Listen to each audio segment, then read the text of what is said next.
Welcome back for another video. It's Eharbad, and we are back in Raid Shadow Legends mode. It is Zinogre Blade Master. The fusion has begun. You can see I've got 0 fragments so far. It's only been going on, a day and a half, roughly? So we're still okay. Artifact enhancement starting in a few minutes. Dungeon Divers, only a day, 3 hours left. Got a lot of work to do on that. But this was part of my expectation. We also have the Summon Rush, where there's a nice bit of energy, some tier 3 soul coins, which is pretty good. And then the fragments are there. Only one mythical tome, all the way at 6,900. That's something to factor in. And then right now we have Champion Training, Dragon, and Sand Devil's nearly finished. Not part of the fusion, though, that Sand Devil. Dragon, I'm fairly close to getting the fragments. I probably will pick up the Epic Tome simply because to do the Dungeon Divers, I'm going to easily... I'm going to have to do enough dungeon farming or gaining of artifacts. I'll be able to do both the Champion Training, probably all the way to the 10,000 Mythical Chaos Ore. We haven't picked up many of those. They're quite scarce. It's probably worth getting, but you could definitely advocate stopping at the Void Shard. I think once you've got the fragments of 5150, it's worth getting the two shards here. So you definitely should push on and get that. And then, once we're at 7,500, and we probably still have Dungeon Divers to finish, I'm probably just going to push on for the 10,000. So that is that in terms of the in-game events right now.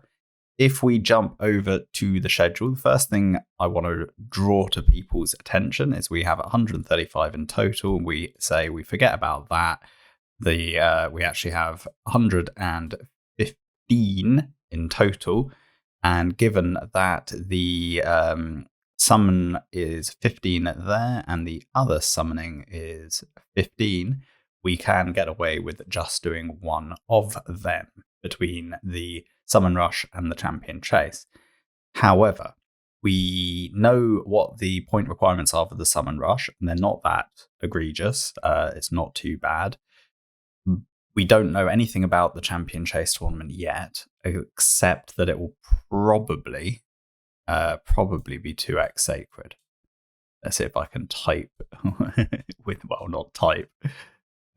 draw it with my mouse, which is easier said than done, and that should start around there and end around there. So that's something to consider. 2x Sacred isn't generally the best time necessarily to summon Sacred Shards, purely on a value perspective. And do remember that, let me see if I can actually show you in game, because it was it in the news? Maybe it isn't. But one of them is coming in a Hero's Path the weekend after the fusion finishes.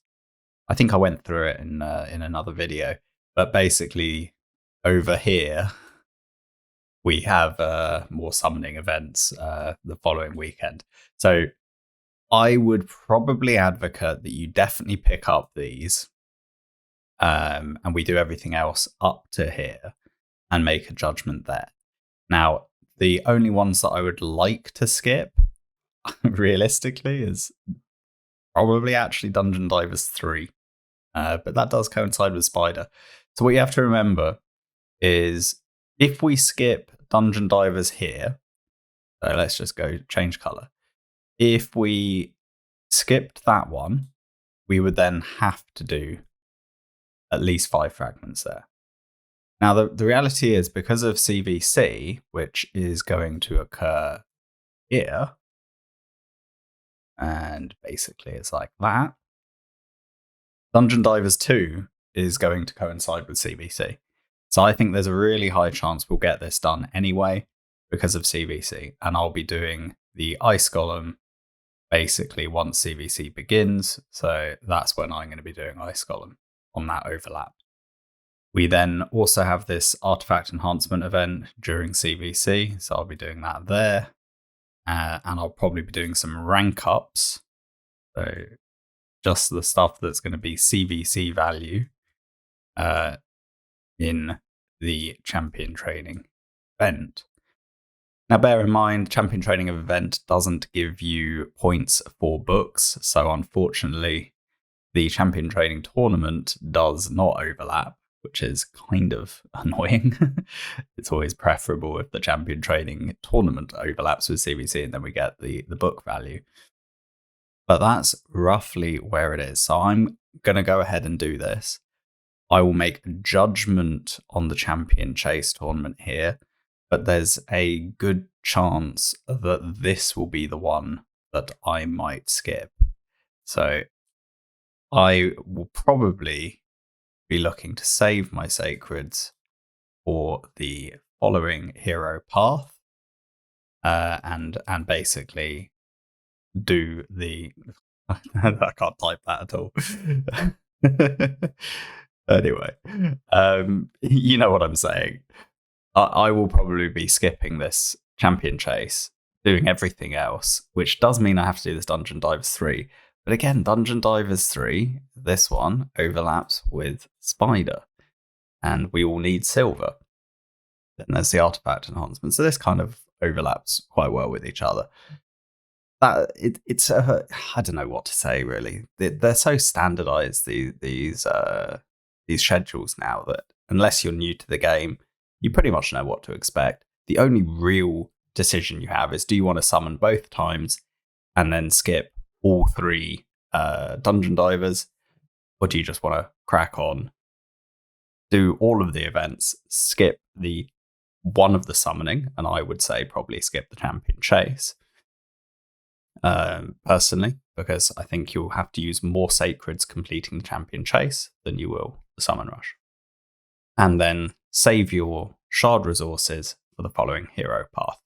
There really isn't much else to say about it. I think that is the schedule in a nutshell, and I'm not going to labour the point too much.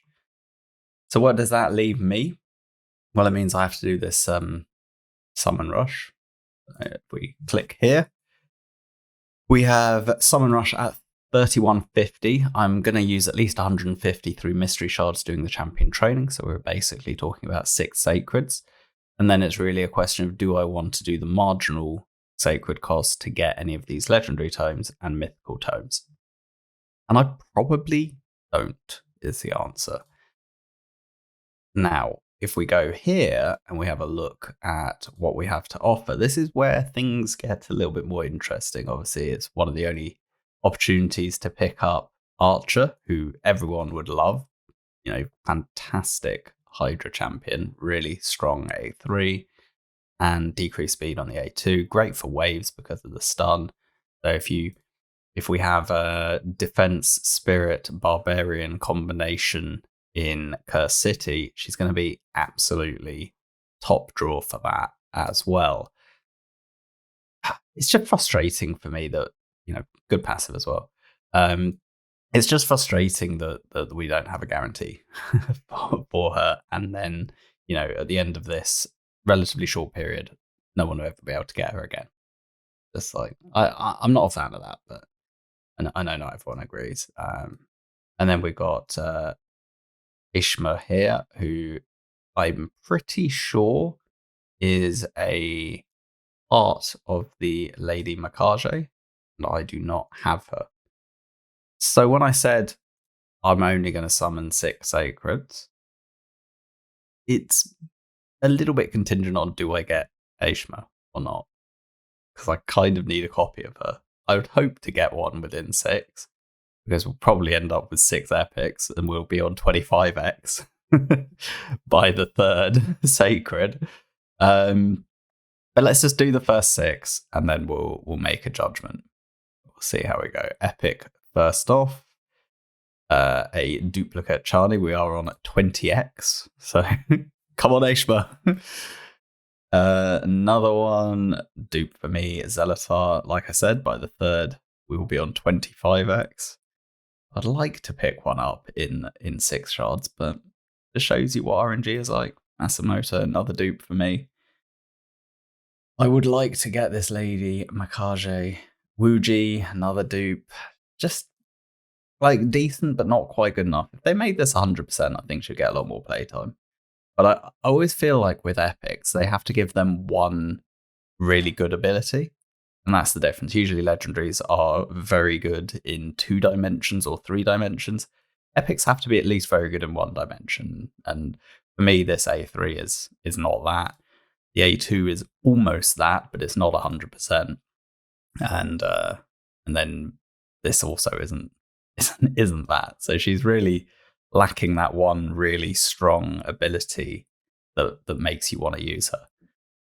Another one, Neldor, I think is actually new for me. He's got the freeze on the A1, 4 hit on the A2, decrease attack, decrease accuracy. That's a little bit like the fusion we're going for. All enemies, each hit. Actually looks like a really decent champion. Highly rated. Oh, that's a nice pull. I'm happy with that. I think that's 4 we've used so far. I lose track because I'm trying to talk at the same time, which is something I'm still working on. The ability to talk. Now I've done 5. Okay, so we've got one more sacred, definitely, that we need to pull. And then I'm probably going to have to think about, do I want to pull any more, trying to catch this Ashma, and also maybe give myself a chance at Archer. And I'm not going to summon in this video, is basically I'm going to do those 6. We've got one new champion in Neldor, who looks pretty good, actually, to be fair. If I do it, it will be in the diary series, so I will revert, but initially, I'm going to be sensible, do my 6 sacreds that I need to do the summon rush, use the energy that I've just picked up from this event, basically, to go back in, finish my dragon, and I'll be working on champion training, dragon, and the artifact enhancement when it's open, which won't overlap with CVC. This will end before CVC starts. There's no reason to hold back on doing that, and really just make sure I get this Dungeon Divers done. So I've got a lot of farming to do in the next 1 day, 3 hours. And I've got quite a lot of Curse City to crack on with as well. I have made a beeline straight for Soulcross, and I did the first 4 stages yesterday. Going to try and push into Soulcross for the rest of today and tomorrow over the weekend. I have a little bit more time, and also we have 2 days left on this silver free gear change. So if I can get 1, 2, 3, 4, 5, 6, 7, 8, maybe something like that done today, and then I can really try and tackle the stages that hard blocked me last time. At least some of them, maybe one of them, beat them. Whilst I've got free gear removal, basically. That seems to be the best strategy I can come up with before it becomes prohibitively expensive to be trying to be creative, basically. Anyway, yeah, that's all for this video. A bit of a short one, but I just wanted to go through and talk about the schedule, talk about my approach that I'm taking, try and get Archer or Ashma, of which we failed to get both. And it's always that thing. It's like chasing champions in a classic 10x or in a progressive. It rarely works. You usually end up throwing good resources after bad. And, they're throwing in that FOMO now where if we don't summon now, we never get the chance ever again. And that's, I just don't like that. Anyway, I can't change it either. Thanks for watching. Please do, like, comment, subscribe, give me all your feedback, etc., etc. And I will catch you in the next video. Bye for now.